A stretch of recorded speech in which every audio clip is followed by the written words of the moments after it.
Bonjour, bienvenue sur le plateau d'Informatique News pour notre rendez-vous, le grand témoin qui reçoit des personnalités de notre secteur IT. Et aujourd'hui, nous avons le plaisir de recevoir Alain Issardi, qui est directeur général du cabinet SIAM. Alain Issardi, bonjour. Bonjour. Alors, on reçoit au titre, effectivement, de votre fonction actuelle, mais aussi de vos fonctions passées qui nous ont évidemment intéressés. Vous avez été DSI dans plusieurs grandes institutions, donc à la DGI, à la DGFIP, à la CNAM. Et puis après, vous avez pris la tête de Numspot pour le lancement de cette initiative. Et donc, alors on a organisé cet entretien sur plusieurs thèmes, mais avant, j'aurais voulu vous interroger sur votre expérience personnelle en tant que DSI de ces grandes organisations, surtout à une période où il y a eu quand même beaucoup de changements. En particulier, alors l'intelligence artificielle, c'est peut-être dans les dernières instances de cette activité-là, mais il y a surtout l'apparition du cloud qui a quand même changé beaucoup de choses, et puis le renforcement de la cybersécurité, enfin un certain nombre de questions. Et donc peut-être dans cette expérience personnelle, quels ont été vos doutes, quels ont été vos grands projets, qu'est-ce qui vous a marqué le plus finalement dans tout ça? Oui, bien sûr. En tout cas, merci pour l'invitation. Alors, j'ai peur d'avoir commencé l'informatique avant que l'on parle de toute cette bulle de LLM et d'intelligence artificielle. Effectivement, mon parcours est un petit peu plus vieux que cela. Des belles aventures, honnêtement, de très belles aventures. Vous avez cité la DGI et la DGFIP. Là, il faut se reporter il y a à peu près 25 ans, 20-25 ans. Quand j'étais dans cette institution, très belle institution, avec des projets qui étaient précurseurs et qui ont changé quand même la vie. Je pense par exemple, les impôts, tout le monde connaît la télédéclaration des impôts. C'est un exemple qu'on cite de réussite quand même en général. Hein. Et oui, je suis ravi d'avoir participé à cette aventure. Honnêtement, c'est une réussite sur beaucoup de sujets, je pense. Hein. On est au tout début des années 2000. On parle aujourd'hui d'intelligence artificielle. Souvenez-vous, au début des années 2000, l'informatique ou le web, c'était quoi? À ce moment-là, en fait, il y avait beaucoup de sites, mais c'était des fonctions éditoriales qui existaient. Très peu d'applications qui interagissaient avec l'utilisateur. Et donc, imaginez la DGI qui, au tout début des années 2000, décide de dire on va permettre aux contribuables de télédéclarer. Et télédéclarer, ça veut dire donner les informations d'une déclaration en ligne. Aujourd'hui, c'est presque banal. Si on se met au tout début des années 2000, qui faisait ça? En fait, pas grand monde. Surtout pour viser un public aussi grand que cela. Alors, il y a eu peut-être vous avez essuyé quelques plâtres au tout début, c'est-à-dire que vous avez été victime de vos succès dans la mesure où il y a eu tellement de gens qui utilisaient le service que finalement les serveurs n'ont pas résisté à la pression. Alors justement, on n'était pas dans du cloud et donc on avait des infrastructures qui étaient figées a priori et ça a rencontré un succès énorme, mais surtout, ça a rencontré des pics de charge, et c'est là que l'intérêt du cloud peut présenter un intérêt énorme. Si vous vous souvenez, la télédéclaration, en fait, avait pour ambition de faciliter la vie des contribuables et de leur laisser plus de temps pour télédéclarer qu'ils n'en avaient pour déposer ce qu'on appelait la 2042, si vous vous souvenez, les papiers qu'il fallait remplir, qui étaient un peu fastidieux à faire. Et à ce moment-là, en fait, il y avait une forme de méfiance de la part des contribuables sur le fait que la télédéclaration allait fonctionner et le contribuable ayant peur du fisc, et donc il voulait télédéclarer, mais il se disait, je vais le faire avant la date d'échéance de dépôt papier, comme ça, si ça ne marche pas, je pourrai déposer la 2042 papier. Et donc ça a conduit à quoi, en fait? À une accumulation de personnes qui s'empressaient de vouloir faire la télédéclaration, non pas au dernier moment qui leur était réservé, parce que justement, on avait décalé ça et mis ça en 3 zones pour étaler la charge, mais se précipiter pour faire cette télédéclaration à l'échéance de dépôt papier qui était la même pour tout le monde. Et donc ça faisait des pics de charge considérables qui ont conduit à avoir, comme vous l'indiquiez, un tel succès que de temps en temps, ça mettait en difficulté. Pour l'anecdote, je me souviens, je ne sais plus en quelle année, c'était pendant la Coupe du Monde de football qui était en Asie du Sud-Est, je ne sais plus quand c'était. On détectait sur nos courbes de télédéclarants les mi-temps des matchs de l'équipe de France. Oui. C'est-à-dire qu'il y avait des personnes qui profitaient de la mi-temps de l'équipe de France pour aller déclarer, et on les voyait sur ces courbes. Et ça, on est au tout début des années 2000. Hein. Et encore une fois, regardons ce qu'il y avait à ce moment-là. J'allais dire, aujourd'hui, c'est juste banal. C'est juste banal d'absorber des pics de charge ou autre. Tout début des années 2000, c'était quand même un peu exceptionnel. Quand vous avez vu le cloud apparaître, finalement, quelles ont été vos premières remarques, son premier sentiment? Je crois avoir fait partie des gens qui n'étaient pas forcément les plus en avance sur ce sujet-là, je vais le dire. Après, vous l'avez dit, hein, on est dans des DSI, la DGFiP aujourd'hui, je crois que c'est 5000 informaticiens en interne, la CNAM, ça doit être 1500, chacun a son centre d'hébergement, et donc il y avait quand même au début la conviction, qui existe encore ici ou là, que le volume représenté par ces institutions est tel que la mutualisation existe déjà en interne sans avoir à aller dans le cloud. Et donc oui, je dois concéder que ce soit à la DGFiP ou à la CNAM, j'ai fait construire des salles d'hébergement. Donc c'était les bénéfices d'une sorte de proto-cloud, quelque chose comme ça. Oui, et puis ça a été aussi monter du cloud interne.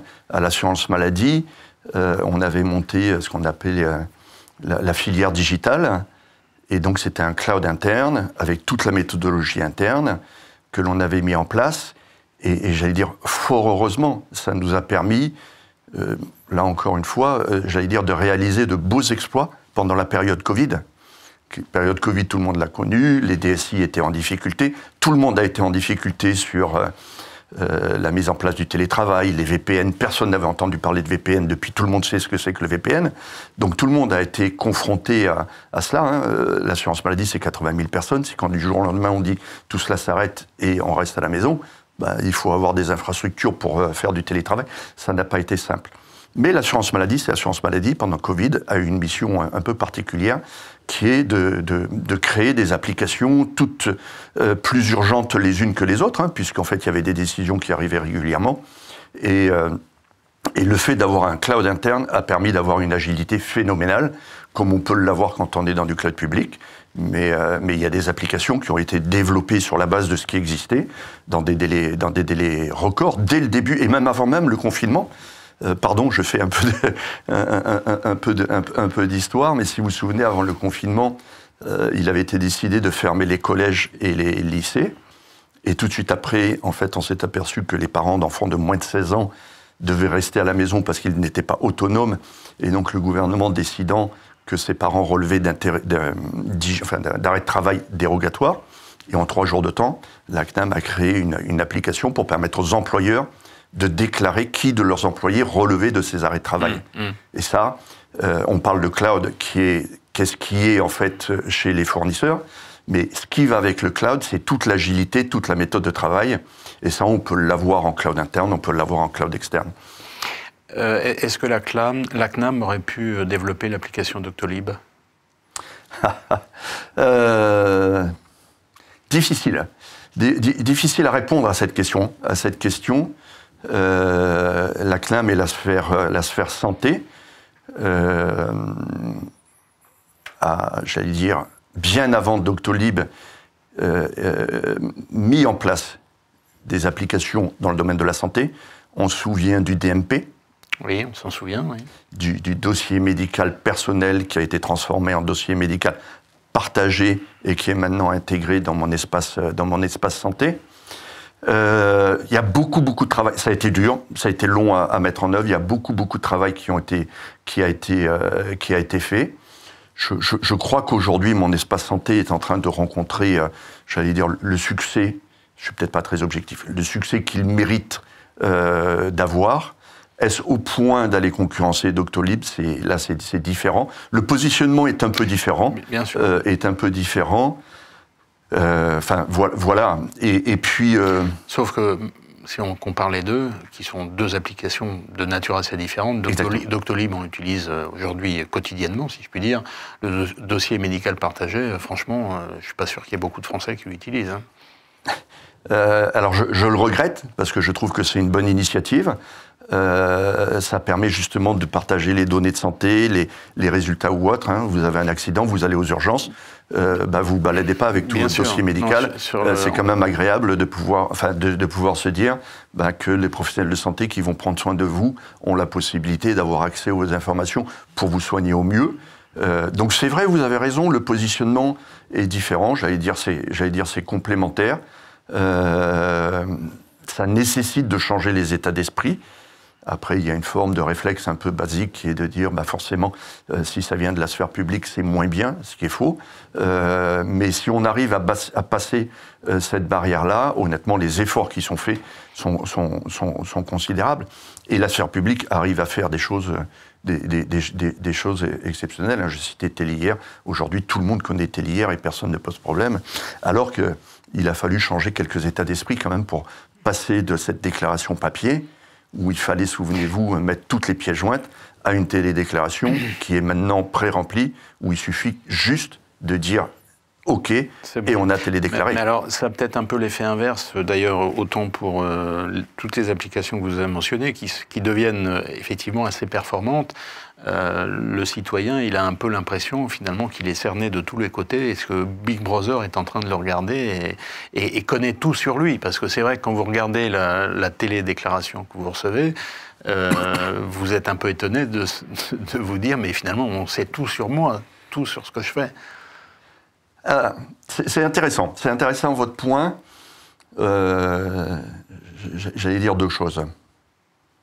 Moi, personnellement, compte tenu de mon parcours, je fais plus confiance, compte tenu de ce que j'ai vu. J'allais dire, je fais beaucoup plus confiance à la sphère publique et la précaution qu'on peut faire vis-à-vis de la protection de données que par rapport à un certain nombre d'acteurs. Oui. Et je vais juste jeter un voile pudique sur les certains nombres d'acteurs. Oui. Honnêtement, je pense que qu'est-ce qui inspire la confiance? Dans la sphère publique, il y en a quand même beaucoup qui inspirent la confiance. Donc moi, je serais déjà positionné là-dessus. Ensuite, qu'est-ce que je voulais dire? J'ai perdu mon fil. Je disais qu'il y avait un deuxième point. Alors, juste peut-être pour reprendre le fil, dans notre entretien, il arrive aussi à un moment très particulier et on va aborder les thèmes qu'on avait prévu de voir ensemble. Le SIGREF vient de sortir un document qui, il y a seulement 5 ans, aurait pu dire mais de quoi se mêle le SIGREF, où il s'intéresse à des sujets qui le dépassent un peu, dont le titre est en gros géopolitique et numérique. Et ça, c'est sorti en février. C'est sorti à l'occasion des bouleversements qu'on a connus ces dernières années. Et juste, Donald Trump venait juste d'être élu, donc on n'a même pas intégré les dernières données. Quand on voit ce qui est en train de se passer avec ce fameux ou ce soi-disant département baptisé DOGE, dont on ne va pas en parler en général, mais on va en parler en particulier dans le sens où, et ce sera notre premier thème, dans le sens où ce qui est en train de se passer aux États-Unis, c'est une sorte de hacking légal. C'est-à-dire qu'en gros, le DOGE envoie des jeunes types qui sont même pas sortis de l'université, qui sont soi-disant des geeks, et qui récupèrent des données dans des institutions publiques. C'est quand même assez effarant. Donc le premier thème que je voulais aborder avec vous, c'est le thème de la protection des données personnelles. Et donc, le RGPD, tout le monde connaît aujourd'hui, c'est passé en 2018, donc il y a maintenant les amendes qui commencent à tomber de temps en temps, peut-être pas aussi, de manière aussi importante que ce qu'on aurait pu penser, mais bon, le RGPD est arrivé. Est-ce que vous pensez que finalement c'est une contrainte supplémentaire qui a été imposée aux entreprises, ou est-ce qu'au contraire, c'était l'occasion pour elles de remettre un peu toutes les choses à plat? et d'en tirer profit. Et le deuxième point, c'est par rapport à ce RGPD, dans le contexte géopolitique qu'on connaît, la relation entre les États-Unis et l'Europe. Et on sent bien qu'il y a une pression qui pousse de l'autre côté de l'Atlantique pour faire sauter toutes ces régulations qui, pour l'administration actuelle, n'a aucun intérêt et n'est qu'une suite de contraintes qui ne servent à rien. Alors, le RGPD, quel bilan vous en tirez? Parce que vous l'avez connu finalement vous-même. Oui. Il y a beaucoup de choses à dire et beaucoup de questions dans ce que vous indiquez. RGPD, peut-être déjà rappeler, vous avez cité la DGI, la DGFiP, la CNAM. J'ai commencé au sein du ministère de la Défense aussi. Oui. Et donc j'ai un parcours qui a été jalonné de sujets de protection des données. Quand on est à la Défense, on sait, on a de la protection de données, on a le secret défense qui est important. Quand on est à la DGI ou la DGFiP, il n'y a pas plus grand secret que le secret fiscal. Quand on est à l'assurance maladie, il n'y a pas plus grand secret que le secret médical. Donc, j'allais dire, j'ai la chance, peut-être, d'avoir un parcours qui est complètement jalonné sur les sujets de protection de données avec une sensibilisation particulière. Le RGPD, est-ce que c'est une contrainte? Est-ce que ça atteint sa cible? Ça a été vécu comme une contrainte au début. 2018, j'allais dire, mise en place du RGPD, tout le monde découvre ça, il y a une grosse crainte en disant attention, il y a des sanctions, il faut faire attention. L'Europe est plutôt en avance sur ce sujet-là. D'autres États dans le monde ont essayé plutôt de copier le RGPD avec cette attention toute particulière vis-à-vis de la protection des données. Si je reviens sur la question, c'est qu'est-ce que je pense du RGPD? Est-ce que c'est une contrainte ou est-ce que c'est un bien? Je vais peut-être porter un avis un peu négatif sur les effets du RGPD et l'impact qu'il a aujourd'hui. Si je caricature à l'envi le RGPD, c'est quoi, aux yeux du grand public? C'est ces bannières qui agacent tout le monde pour savoir si on accepte ou pas les cookies. Tout refuser. Ces mails que l'on reçoit de temps en temps disant « Attention, il y a peut-être vos données qui ont été prises, on ne sait pas exactement. Faites attention à l'usurpation d'identité. » Et voilà, c'est fini. Alors que dans l'actualité, on a toutes les semaines, presque tous les jours, des fuites de données qui sont considérables. Et donc, c'est pour ça que j'ai sur certains aspects, un avis peut-être un peu négatif sur le RGPD. Il était censé mettre dans les esprits de tout le monde la protection des données personnelles à un très haut niveau de standard. Dans les faits, aujourd'hui, il y a une banalisation des fuites de données qui s'installent et qui semble montrer que le RGPD n'a pas eu grand impact là-dessus et, à contrario, vient embêter les utilisateurs pour savoir si dans la bannière il faut accepter les cookies ou pas, et si je veux les refuser, j'ai un parcours de croix pour faire qui est un peu pénible, ce qui fait que quasiment tout le monde maintenant malheureusement accepte, et donc l'impact est quand même plutôt négligeable. Fuite de données, honnêtement, c'est juste incroyable. Je vous ai dit que bon, moi j'ai un parcours assez marqué sur le sujet protection de données. Mais depuis le mois de septembre dernier, en fait, on a des fuites de données qui sont considérables, et on peut remonter avant, des volumes de données qui sont juste complètement dingues. Je regardais encore, il y a peu sur le site de la CNIL qui rappelait, il y a une grande institution dont je ne vais pas rappeler le nom, c'est 43 millions de personnes qui étaient concernées dans le fichier qui a été volé. Là-dedans, il y avait le NIR, c'est-à-dire le numéro de sécurité sociale, nom, prénom, je ne sais pas s'il y avait la date de naissance, adresse mail. Et depuis, en fait, il y a énormément de choses. Récemment, je crois que c'est une entreprise qui s'est même fait voler les signatures dématérialisées que l'on met sur les smartphones quand on reçoit des colis. Et donc la somme d'informations qui aujourd'hui se retrouve sur le dark web est juste considérable. Et c'est en ce sens où j'ai un avis un peu critique vis-à-vis du RGPD. Le RGPD n'a pas réussi à empêcher ça. Et peut-être que la CNIL, je ne suis pas un fervent défenseur de la sanction à tout prix, mais quelles sont les sanctions qui sont prises vis-à-vis de ces violations de données? J'allais dire, il n'y en a pas beaucoup.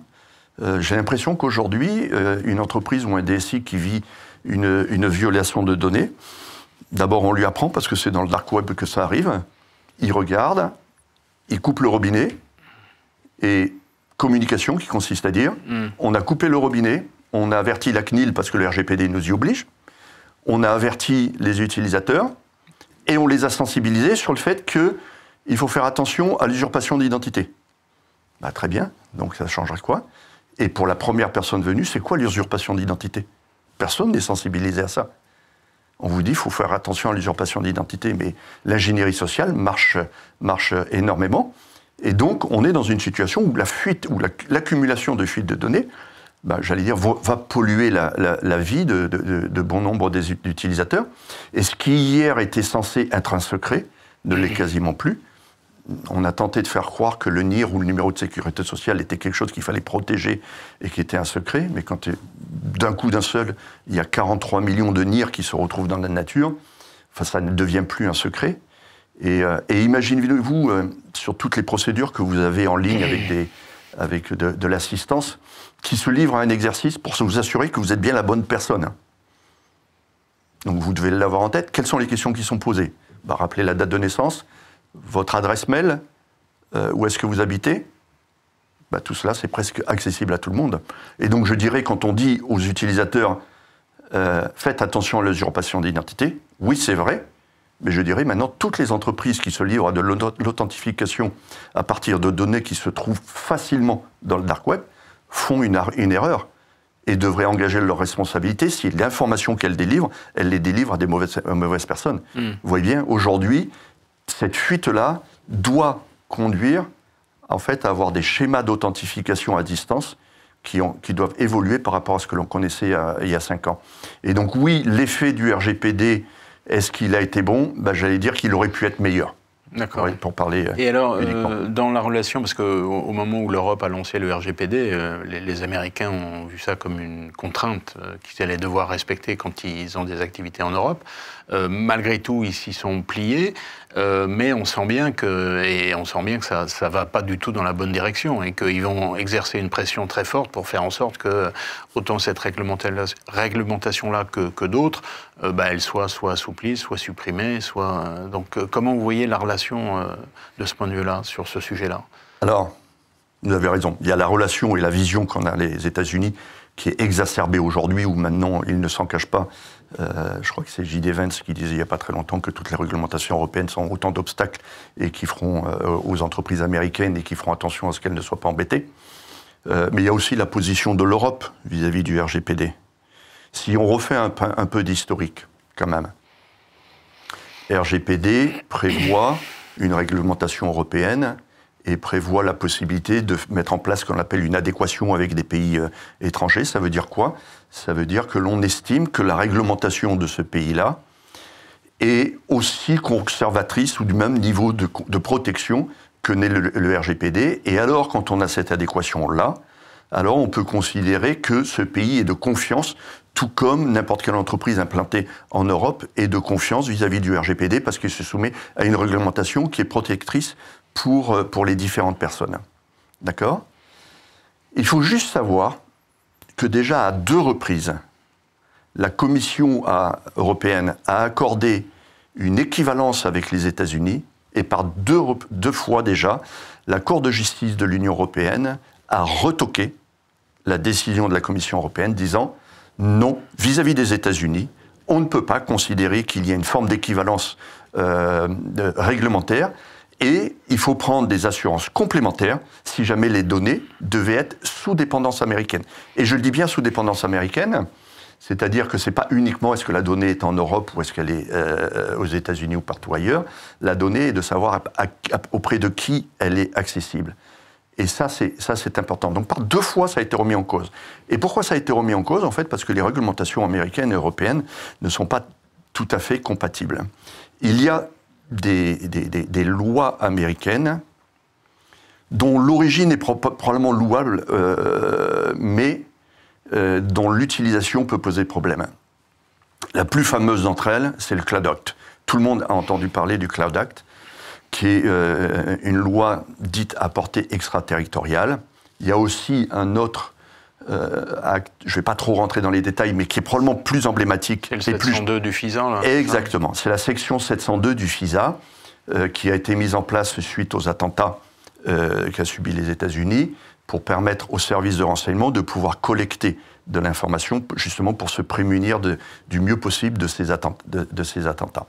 Maintenant, la difficulté qui existe, c'est que l'usage qui peut en être fait, Snowden a été un des premiers à le révéler, c'est que ça conduit à avoir une collecte d'informations massive, et donc la finalité de la collecte de l'information peut s'éloigner de ce qui était prévu initialement. Et donc peut conduire à, j'allais dire, de l'espionnage, de l'intelligence économique, à d'autres fins que ce qui est prévu. Et ce qu'il faut savoir, c'est que ça soit le Cloud Act ou surtout le FISA, si ça s'applique, comment le dire, il y a une différenciation sur l'application du FISA entre ce que l'on appelle un étranger et une US personne. US personne, c'est quoi? C'est une personne qui a la nationalité américaine ou quelqu'un qui réside aux États-Unis. Et il se trouve que la Constitution américaine protège les US personnes sur le fait de pouvoir accéder légitimement ou pas aux données. Et ce qu'il faut savoir, et si vous allez sur les sites des instances de renseignement et qui appliquent le FISA, la première chose qu'ils mettent en avant, c'est de dire « Attention, on fait attention que la collecte d'informations ne vise pas de façon délibérée des US personnes ». Et ça veut dire quoi? Ça veut dire que ces lois-là ou ces réglementations-là, en fait, si elles devaient s'appliquer à des US personnes, seraient illégales. Et quand elles s'appliquent à des non-US personnes, elles ne posent pas de difficulté. Donc si je continue dans mon raisonnement, ça veut dire quoi? Ça veut dire qu'une personne européenne, vis-à-vis des réglementations américaines, n'est pas considérée ou n'a pas le même niveau de protection qu'une personne américaine. Et donc, de mon point de vue, il y a déjà un biais à l'origine. On peut essayer de chercher une adéquation, mais se dire qu'on décrète qu'il y a une adéquation avec un pays qui ne protège pas de la même façon les Européens que ses propres citoyens est un sujet. Le RGPD est aussi à portée extraterritoriale, mais il ne différencie pas si la donnée concerne un Européen ou si elle concerne un extra-européen. Elle traite de la même façon. Les Américains, pas du tout. Ils traitent de façon totalement différente les données des US personnes et des données, par exemple, des Européens. Et donc, pour moi, il y a une différence fondamentale qui devrait quand même conduire à un peu de vigilance vis-à-vis de ces décisions d'adéquation. Donc, je vous ai dit, par 2 fois, la Commission a été retoquée sur ce sujet-là. Qu'à cela ne tienne, on dit jamais 203, la Commission a continué dans des circonstances qui sont un peu étonnantes. La dernière fois où la Commission a été retoquée, c'était mi-2020. Depuis, il y a eu les événements d'Ukraine, que l'on connaît. Début 2022, le président Biden va rendre visite à la Commission européenne. Ça devait être en mars, je ne sais pas. Et il sort de cette réunion une annonce qui a choqué pas mal de personnes, qui est de dire on va changer notre réglementation pour repermettre à nouveau cette adéquation. Certaines personnes, peut-être mal intentionnées, peu importe, ont dit c'est l'accord gaz contre données. D'accord? Mais il y a peut-être un peu de vrai là-dessus. Et après, la machine s'est emballée, c'est-à-dire à partir de cette date-là, il y a eu toute une nouvelle procédure qui a été mise en place pour conduire mi-2023 à une nouvelle décision d'adéquation de la Commission entre les États-Unis et l'Europe. Donc je ne veux pas faire une fixation contre les États-Unis, mais déjà par 2 reprises la Commission s'est trompée. Tout le monde dit qu'il va y avoir une 3e fois, et je dirais les événements récents sont probablement autant d'éléments inquiétants vis-à-vis de cette adéquation. Pardon, je suis très long, mais si je fais une dernière parenthèse là-dessus, le président élu, donc c'est depuis le 20 janvier. Pas le président élu, le président tout court. Maintenant, le président élu. Le président qui a été élu en novembre et qui est en poste depuis le 20 janvier, donc ça fait très peu de temps, a signé toute une série d'executive orders, les plus sidérants les uns que les autres. Il y a une commission qui s'appelle, je crois, PCLOB. C'est une commission dans l'ambition et de s'assurer, par exemple, que tous ces programmes de renseignement sont raisonnables. C'est une sorte de commission un peu indépendante du pouvoir en place. Et c'est une commission qui a un rôle extrêmement important, qui a permis notamment à la Commission européenne de considérer que les renseignements américains faisaient les choses de façon proportionnée, parce qu'il y a une indépendance qui s'est créée pour vérifier cela. Donc les arguments de la nouvelle adéquation reposent notamment sur cette commission. Qu'est-ce qui s'est passé depuis le 20 janvier ? Je crois que le président Trump a demandé aux représentants démocrates de cette commission de démissionner sous une semaine. Ce qu'ils n'ont pas fait, il les a virés. Et donc dans cette commission, en fait, cette commission ne peut plus statuer. Et donc un des piliers, les grands juristes disent cela, un des piliers fondamentaux de la décision d'adéquation, la dernière, celle de 2023, est remis en cause profondément par le fait que cette commission ne peut plus opérer et que, j'allais dire, la surveillance, le contrôle de tous ces programmes de surveillance devienne un peu compliqué. Et donc voilà, donc la question maintenant est de savoir si cette décision d'adéquation va être remise en cause une nouvelle fois ou pas. Mais donc il y a une histoire qui est très longue maintenant avec les États-Unis. Les choses semblent s'accélérer aujourd'hui, et une prise de conscience peut-être plus grande. Il faudra que soit la Commission européenne revienne sur sa décision, je crois qu'elle en a le pouvoir, constatant que les éléments ne sont plus réunis, soit que la Cour de justice de l'Union européenne soit saisie pour remettre en cause cette décision. Alors, on va changer un peu de sujet, mais finalement, on va rester un peu dans la même veine, si je puis dire, pour parler du cloud. Oui. Et pas du cloud en général, mais du cloud souverain ou cloud de confiance. Parce que les deux notions sont quand même assez distinctes. Et donc, le cloud qui est maintenant utilisé par toutes les entreprises, je dirais, pose les problèmes que vous avez évoqués au niveau des données personnelles pour ce qui concerne les données d'entreprise. Et donc, la France a réagi avec l'initiative de l'ANSSI et le SecNumCloud, dont la dernière itération, la 3.2, permet de mettre en place un véritable cloud de confiance. Les opérateurs de services cloud français s'y sont attelés. Il y en a un certain nombre qui ont obtenu ce label. Et puis, il y a alors, vous me direz si vous pensez que ces opérateurs de services cloud, que vous connaissez bien, puisque vous avez été un petit peu impliqué dans cette aventure, finalement, ils arrivent à offrir des offres de services qui sont à peu près au même niveau que leurs concurrents, et principalement américains, puisque là, on va penser qu'on fait de la fixation, mais le top 3 des opérateurs de services cloud, AWS, Microsoft et Google, ils ont quand même en France 70% du marché, donc on ne peut pas les éviter. Donc, est-ce que les opérateurs de services cloud français, finalement, ils offrent un service de niveau équivalent ou approchant?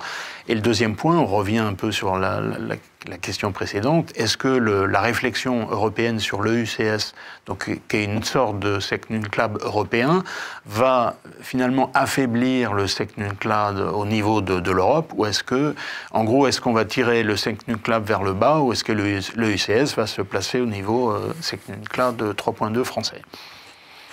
Un gros sujet également. Peut-être quelques mots sur le SecNumCloud pour rappeler ce que c'est. Effectivement, c'est un référentiel qui a été édicté par l'ANSSI, qui qualifie un certain nombre d'organismes pour être qualifiés compatibles SecNumCloud. C'est un très très haut niveau d'exigence cyber ou de protection des données que doivent remplir ceux qui veulent prétendre à cette qualification. C'est un exercice pour faire cette qualification qui est extrêmement long et coûteux. Oui, on avait interviewé le patron de Cloud Temple. Il a dit qu'en gros, que c'était... alors, j'ai plus les chiffres en tête, mais enfin, c'était un effort financier et en ressources humaines considérable. C'est un effort considérable, bien au-delà de les autres certifications que l'on peut obtenir, type 27001 ou HDS, qui doit pouvoir témoigner, en fait, du niveau d'exigence qui est lié au SecNumCloud. Et oui, le niveau d'exigence est extrêmement grand, et je pense que l'on peut dire que ceux qui ont cette qualification SecNumCloud offrent un niveau de protection qui est probablement bien plus élevé que ceux qui ne l'ont pas.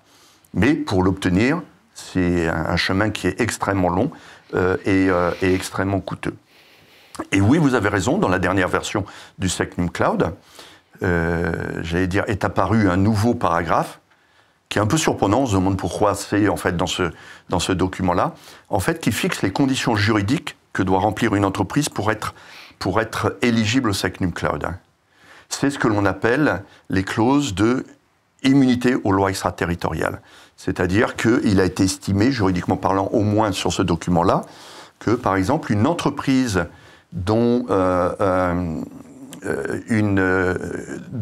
qui serait détenue par une entreprise non européenne à hauteur de plus de 25% des parts de l'entreprise n'est par définition pas éligible au Secnum Cloud parce qu'elle serait contrainte par les lois de son propre pays. D'accord ? Donc, on voit bien que ça doit viser un peu les Américains. Donc, une entreprise qui serait détenue à hauteur de plus de 25% par un siège qui est aux États-Unis n'est pas éligible au Secnum Cloud. C'est la raison pour laquelle il n'y a pas aujourd'hui un seul GAFAM qualifié Secnum Cloud. Ça n'est juste pas possible. C'est la raison pour laquelle toutes les initiatives des GAFAM qui conduisent à dire on crée une filiale en Europe... Bleu Essence pour les nommer. Non, c'est un peu différent. On va y venir. On crée en Europe des offres avec des filiales, avec l'assurance, entre guillemets, que les données restent en Europe. Bon. Elles ne sont pas éligibles au Secnum Cloud. Donc ça a conduit, j'allais dire malheureusement, à des initiatives en France de ce qui m'arrive d'appeler de temps en temps des opérations, pardon, je ne sais pas si je peux dire, de blanchiment de GAFAM. Ah. C'est-à-dire qu'il y a des entreprises qui se sont dit, et je comprends parce qu'il y a un marché, qui se sont dit on va rendre les offres GAFAM acceptables vis-à-vis du Secnum Cloud. Et donc oui, il y a deux entreprises, vous les avez citées, qui se sont fixées pour objectif, en fait, de rendre le service des GAFAM en essayant, et c'est leur promesse, en essayant d'être sûr que les données sont protégées contre les lois extraterritoriales, alors même que la technologie relève de ces GAFAM-là. Donc oui, il y a ces initiatives qui sont mises en place. Donc ça, c'est tout ce qui tourne autour du Secnum Cloud. Après, vous me posiez la question, la richesse de l'offre, qui est un gros débat. Je vous ai dit que le Secnum Cloud, c'est quelque chose qui est extrêmement dur à avoir. Et donc, c'est tellement dur, effectivement, que l'offre, enfin les offres au catalogue de ceux qui ont la qualification Secnum Cloud sont, entre guillemets, plutôt pauvres par rapport à la richesse de ces GAFAM. Et donc, oui, c'est développer une sorte de discours et j'allais dire, de Secnum Cloud bashing, qui consiste à dire, bah oui, mais l'offre est tellement pauvre qu'on ne peut pas y aller et on va prendre des GAFAM. Il y en a une qui est quand même assez emblématique, hein, qui touche un peu la sphère publique, qui concerne des données de santé, dont on a entendu parler, qui est un peu emblématique. Hein. 2020, il y a quand même 2 ministres qui, devant la représentation nationale, ont dit, bien évidemment, sous 2 ans, cet organisme-là sortira des GAFAM. On est presque 5 ans plus tard et rien n'est fait. Et en développant l'argument, malheureusement, qui est un argument, j'allais dire, un peu délétère, qui consiste à dire, bah, comme l'offre n'est pas suffisante, alors on n'a pas d'autre choix que d'aller chercher les offres qui sont fonctionnellement plus riches. Mais ça, c'est dire que entre la richesse fonctionnelle et la sécurité des données est la variable d'ajustement. C'est un concept qui est juste quand même un peu étonnant. On se dit, ben voilà, on peut considérer que la protection des données est à ce point peu intéressante ou peu importante pour devoir considérer que tant qu'il n'y a pas une offre qui me convienne, alors je n'irai pas là-dessus, j'irai sur une offre qui offre moins de garanties vis-à-vis de la protection des données. Et c'est installé depuis de bon nombre d'années maintenant quand même le réflexe qui consiste à dire, bah, finalement, tant que vous n'aurez pas l'offre aussi riche que les GAFAM, vous pouvez toujours vous amuser, on ne viendra pas chez vous. Parce que ça n'est pas possible. Alors, est-ce que les entreprises ne font pas preuve de légèreté en raisonnant de cette manière-là? Et est-ce qu'elles ne se disent pas, oh, finalement, tant que tout va bien, tant qu'il n'y a pas de problème, autant faire confiance à l'offre la plus riche, et puis on verra bien s'il arrive quelque chose. Sauf que quand il arrivera quelque chose, ce sera trop tard, malheureusement. Et oui, tout à l'heure, je citais Schrems 2 et le RGPD. Donc Schrems 2, c'est la deuxième remise en cause de l'adéquation RGPD, c'était mi-2020. Donc à partir de cette décision de la Cour européenne de justice, en fait, bon nombre d'utilisations de données, notamment avec des fournisseurs hyperscalers GAFAM, auraient dû être interdites, compte tenu du fait qu'il n'y avait pas d'adéquation. Est-ce que vous vous souvenez d'une décision contraignante de qui que ce soit de la CNIL ou d'un autre, disant « vous n'avez plus le droit d'utiliser cela ». La CNIL, je crois que c'est en mai 2021, qui avait été saisie par le Collège des grandes écoles en France sur l'utilisation de ce que la CNIL appelle elle-même les outils collaboratifs états-uniens, disant « ils ne respectent pas le RGPD, donc il faudrait trouver des alternatives ». 2021, on est pendant la période Covid, mais rajoutant, on comprend que dans le contexte actuel et dans l'urgence du moment, vous puissiez continuer à les utiliser. D'accord ? L'urgence a un peu changé. Est-ce que la doctrine a été appliquée ? La réponse est non. Donc on avait une réglementation qui disait « attention, l'adéquation n'existe plus ». A-t-elle été mise en application concrètement ? La réponse est non. Et donc oui, je pense qu'il y a une forme d'arbitrage dans les entreprises entre, j'allais dire, le business que l'on veut générer et, la vigilance juridique que l'on peut avoir. Et malheureusement, je crois que dans beaucoup de fois, on accorde une priorité au business au détriment de la sécurité. Et il y a une forme de complaisance, je vais le dire comme ça, de la part de ceux qui sont chargés de faire appliquer la réglementation, en disant oui, effectivement, parce que là, sur l'affaire que je citais, c'est même en fait le gouvernement français qui a dit si l'offre n'est pas assez riche, c'est normal quand même qu'on les laisse aller sur une offre GAFAM plutôt que d'aller sur une offre moins riche. Comme si la technologie n'avançait pas à un niveau tel qui permettrait, si on veut y investir, à tous ces fournisseurs, effectivement, français ou souverains, de se mettre à niveau. Est-ce que une des réponses à ce problème, qui est quand même un gros problème, c'est la sensibilisation réelle des directions générales, qui finalement pour qui c'est annexe, enfin c'est pas majeur. Alors comment faire pour les faire? Parce qu'au début, quand on parlait de technologie, effectivement, c'est compliqué parce que si on n'est pas au fait des technologies, pour expliquer ça en termes de business, c'est pas évident. Bon, ça, on y était un peu arrivé. Mais pour expliquer tout ça en termes de business, c'est pas évident parce que c'est la seule manière pour leur faire comprendre la complexité et l'importance de ces problèmes. Entièrement d'accord. Il y a ça, plus aussi la dépendance technologique, on pourra y revenir probablement. Ce sera notre troisième thème. Mais d'expérience, parce que vous avez vu que je suis plutôt convaincu sur ces sujets-là.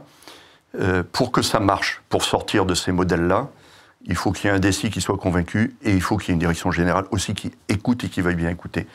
Donc il y a plus de 10 ans, j'ai réussi à faire bouger une grosse administration pour passer de la suite bureautique Office à une suite bureautique LibreOffice. Ça a été un combat très long, mais qui n'a été rendu possible que parce qu'il y avait une détermination combinée et du DSI et du directeur général. Combien de postes de travail concernés ? 120 000 postes de travail. Bon.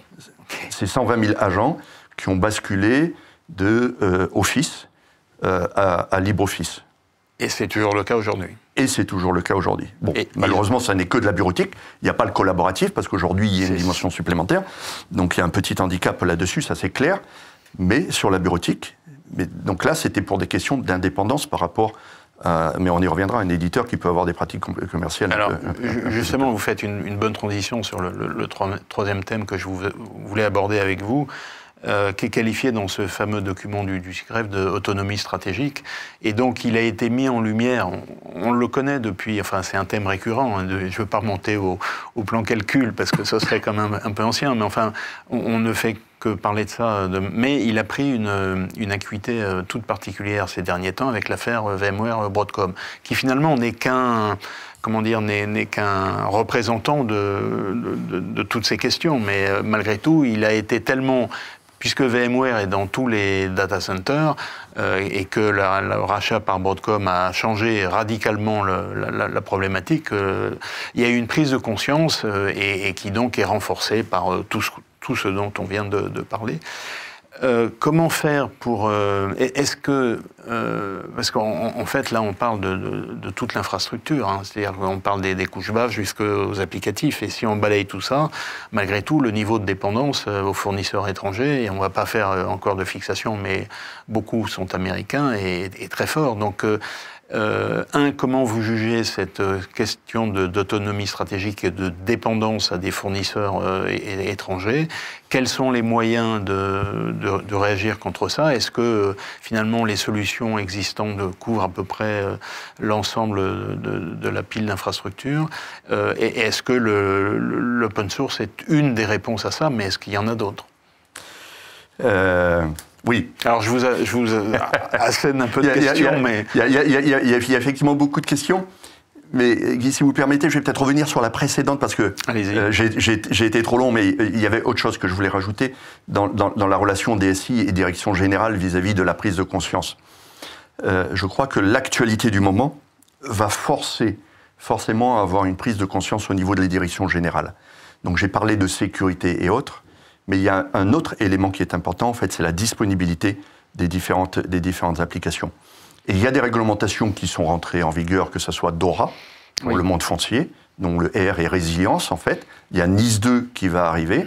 Et ces réglementations, sauf erreur de ma part, en fait, engagent la responsabilité personnelle du dirigeant quant à la tenue, en fait, des engagements de ces réglementations.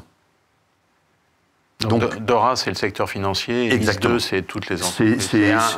C'est toutes celles qui ont une sensibilité vis-à-vis du fonctionnement de l'État. Mais dont le cercle est beaucoup plus élargi par rapport à NIS 1. Il va être multiplié par 10, en fait, en termes d'entités qui devraient être concernées, si j'ai bien suivi.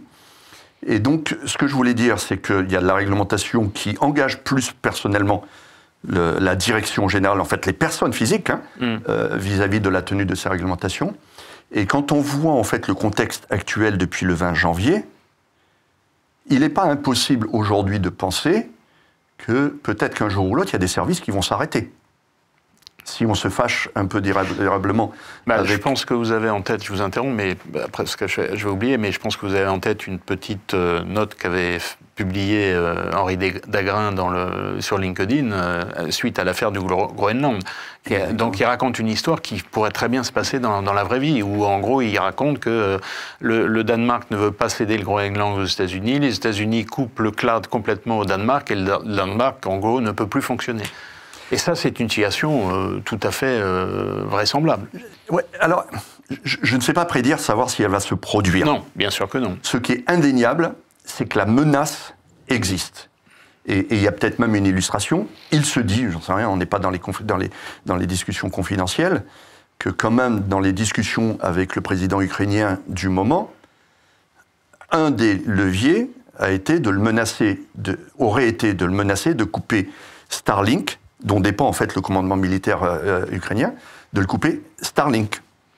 Donc l'idée qui consiste à dire qu'il peut y avoir, au gré des humeurs de notre président qui se trouve entre le bureau ovale et le golfe de Mar-a-Lago, qui peut du jour au lendemain dire... Enfin, c'est pas encore notre président, c'est leur président. C'est leur président, effectivement, qui peut dire du jour au lendemain, je vais couper ce service-là. Le fera-t-il? On voit bien que ce n'est pas totalement sûr. Il y a des allers-retours, notamment avec les frais de douane entre le Canada et le Mexique aujourd'hui, qui montrent que parfois il dit des choses et il peut revenir en arrière.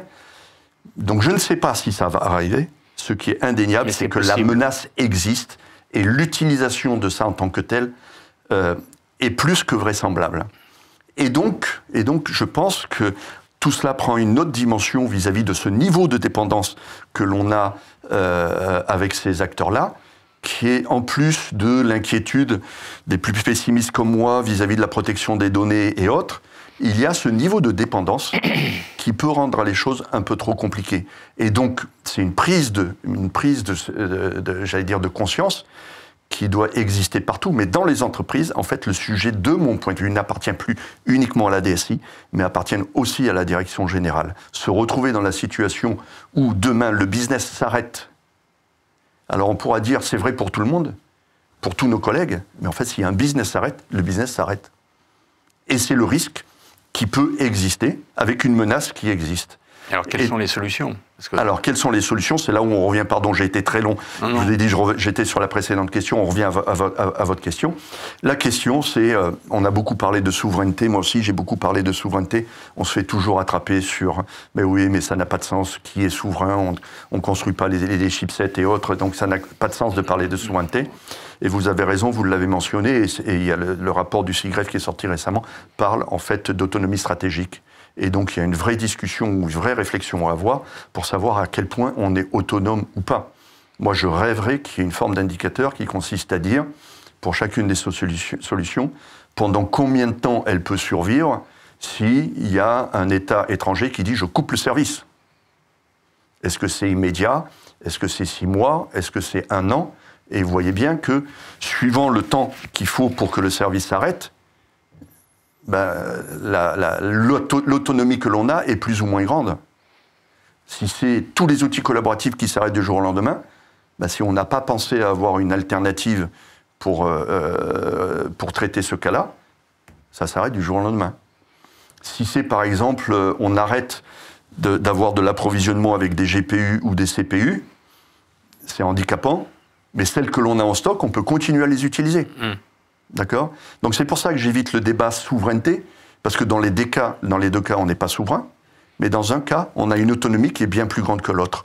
Et donc tous ces sujets-là doivent être regardés aussi en termes d'autonomie, et le concept d'autonomie stratégique me va très bien. Donc une fois que j'ai dit ça, donc on constate que l'on est dépendant sur beaucoup de sujets. Que ce soit vis-à-vis des fournisseurs de cloud, vous l'avez dit, plus de 70%, et c'est en croissance. Donc la part de marché est en train d'augmenter vis-à-vis de ces hyperscalers qui souffrent. Alors on peut dire ils sont 3, très bien, donc on a diversifié. Ils souffrent tous d'un SPOF, Single Point of Failure, qui est le même. C'est celui qui signe les executive orders. Donc on a une dépendance qui est énorme. Et vous l'avez cité, il y a aussi des dépendances auprès des éditeurs. Sans même parler du cloud. Vous avez cité Broadcom, c'est un exemple dont tout le monde a parlé. Et je dirais, il y aura un avant et un après Trump 2, il y a un avant et un après Broadcom. Et pour moi, les sujets sont comparables. Dans les deux cas, c'est une attitude totalement désinhibée vis-à-vis du non-respect du partenaire. Broadcom, vous l'avez suivi avec VMware. Donc Broadcom rachète VMware et décide, pour rentabiliser son opération, de revoir complètement son offre. Alors on peut dire, il revoit son offre, pourquoi pas. Mais aussi a été tenté, et donc il y a quelques actions en justice qui sont en cours, a été tenté de revoir même les conditions d'application des contrats en cours. D'accord ? Le fait qu'il y ait une pression avec une entité un peu en position de force, ça a toujours existé. Mais jusqu'alors, c'est détestable, mais c'était dans une certaine limite de respect des règles. Mais là, on est dans un monde nouveau, où en fait des gens sont tentés de remettre un certain nombre de choses, remettre en cause un certain nombre de choses, et de remettre les règles convenues. Et ça, c'est un sujet. Et Broadcom, si on en croit ceux qui sont... Donc moi, je ne suis plus aux affaires depuis qu'il y a eu ce sujet-là, mais si on en croit en fait ce qu'on entend des DSI, il y a eu des choses qui sont juste complètement dingues. Remise en cause des contrats en cours, remise en cause du mode de licensing, des prix qui deviennent exorbitants, et une dépendance qui devient juste énorme. Ce qui est terrible, c'est que le produit en question, il est très bon. Oui. Il est tellement bon qu'il y en a beaucoup qui l'utilisent. Exactement. Est-ce qu'on ne s'est pas un peu laissé endormir? On a une société VMware qui était on va dire un bon éditeur, entre guillemets. Il a lancé un produit qui était de très bonne qualité. Tous les DSI l'ont utilisé. Il est dans 90% des data centers, peut-être même plus. Et on est dans une situation où qu'on n'avait pas prévu, c'est-à-dire qu'en gros, l'idée qu'un autre éditeur le rachète était tout à fait envisageable. Un éditeur qui a... C'est tellement vrai que ça ferait de ma part. VMware avait été racheté par Dell dans un premier temps. Il y a eu quelques allers-retours, mais les acteurs qui avaient fait ça, bien évidemment, ils avaient un intérêt économique, mais ne sont jamais allés sur des positions qui sont aussi désinhibées, je vais le dire comme ça. Et oui, on s'est laissé aller. Ouais, enfin, vous savez, on disait dans le début des années 2000, on n'a jamais viré un DSI qui a choisi IBM. Oui. Je pense qu'on ne va pas virer un DSI qui a choisi VMware. Maintenant, aujourd'hui, la question qui se pose, c'est est-ce que le DSI peut continuer à dépendre de VMware? Donc là, il y a des réflexions qu'il faut avoir. Vous citiez le CIGREF, je crois que c'est le CIGREF qui disait que au niveau Europe, en fait, avec leurs pratiques, Broadcom, en fait, va capter indûment, je vais le dire comme ça, 15 milliards de dollars, quelque chose comme ça. Une dizaine, je crois, de milliards d'euros en Europe. Et donc, en fait, on assiste à des acteurs qui prétendent donner de la valeur à leurs clients, mais qui, dans les faits, en fait, sont en train de capter la richesse. Donc, imaginez quand même, au niveau Europe, si les chiffres sont bons, si la simple rachat de VMware par Broadcom conduit à capter 10 milliards des budgets IT en Europe, c'est juste considérable.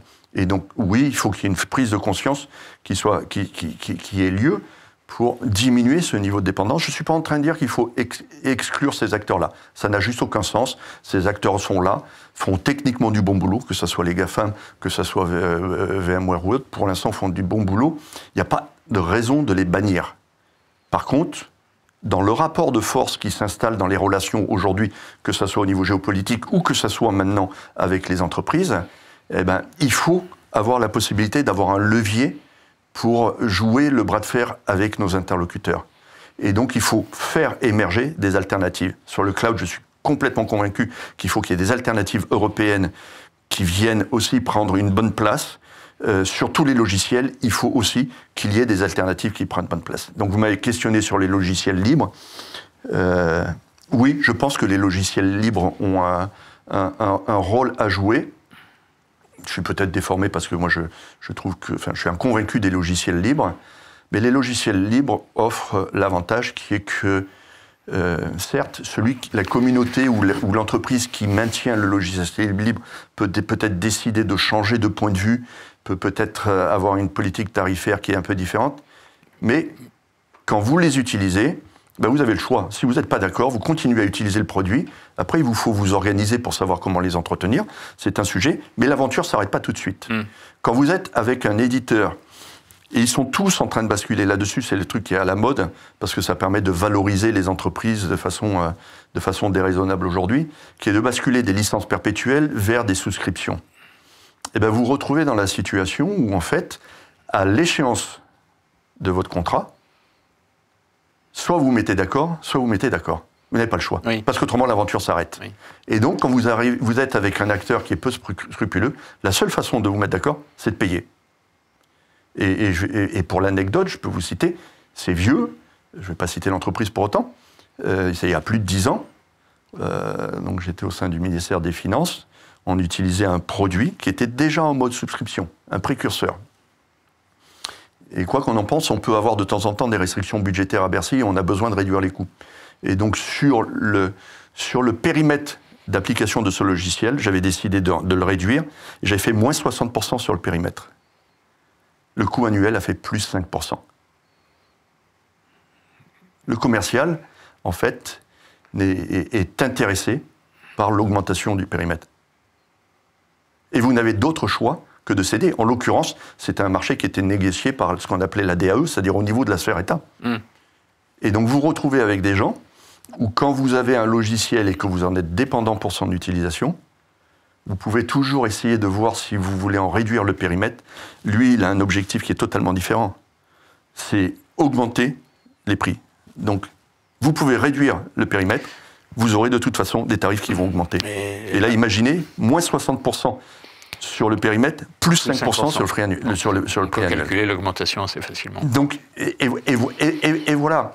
Et donc, il faut être conscient que, en fait, quand on signe des contrats comme ça, on se met en dépendance. Et donc, il faut en assumer les conséquences. Alors, on peut passer un temps infernal à aller se plaindre. Il y a eu des plaintes auprès des autorités de la concurrence. Je parlais pour VMware. Ça ne bouge pas. Donc, on peut après se dire, c'est pas normal. Il faudrait qu'il y ait une réglementation qui fasse que. Je pense qu'aujourd'hui, il faut juste considérer que cette protection éventuelle de réglementation vis-à-vis de ces attitudes-là, en fait, il ne faut pas en espérer grand-chose. Et donc, il appartient à chacun... Chaque entreprise réfléchir à chaque fois, d'avoir ces nouveaux paramètres dont on a parlé depuis le début, de les prendre en compte dans le choix d'un fournisseur. Oui, chaque entreprise de façon individuelle, mais rêvons un peu plus. C'est s'il y avait une alliance de ces entreprises. Je vous ai cité tout à l'heure, je ne sais pas si les chiffres sont vrais, 10 milliards pour les entreprises européennes. Prenons les 3 ou 4 plus gros, qui doivent peut-être représenter 50% ou je ne sais pas quoi. S'ils décidaient de s'allier et d'anticiper le fait qu'ils vont verser tant d'argent avant, pour investir, pour faire émerger des alternatives, eh ben, ils arriveraient à avoir un bras de levier beaucoup plus fort dans la négociation. Mais le SIGREF existe, non? Le SIGREF, à vocation. Je ne vais pas parler à la place du SIGREF. Se fait porte-parole de ses adhérents, mais en fait n'a pas de pouvoir vis-à-vis de ses adhérents pour les forcer à se mettre ensemble. Je pense qu'il faudrait que ça soit une initiative des différentes entités qui se disent mettons-nous ensemble pour voir comment on peut faire, et est-ce qu'il faut investir sur une alternative ou pas. Ça pourrait représenter du sens, honnêtement. Avec 10 milliards d'euros à l'année, je pense qu'on est capable de faire des logiciels qui tiennent la route. Bon, écoutez, donc je propose qu'on reste sur cette note positive, sur un entretien qui ne l'était peut-être pas tout autant, mais enfin, en tout cas, il y a des moyens de réagir et de reprendre le contrôle de tout ça. C'est ce que vous êtes un peu en train de dire. Il y a des moyens, et je pense que l'avantage, s'il devait y en avoir un de la situation que l'on vit, c'est que ça devrait aider à cette prise de conscience pour aller dans le bon sens. Il faut, j'ai dit qu'il y avait un avant-après, il faut considérer qu'il y a un vrai après, et que le vrai après, la question n'est pas de se fâcher, la question est de faire émerger des outils ou des modes de fonctionnement qui permettent de pouvoir rentrer à la table des négociations en meilleure position que l'on est aujourd'hui. Avec des cartes en main, si je puis utiliser cette expression. Et je ne parle que de numérique, et je ne parle que de numérique, là, si vous voulez bien. Oui. Ok, écoutez, Alain Isserny, merci beaucoup en tout cas. Merci à vous.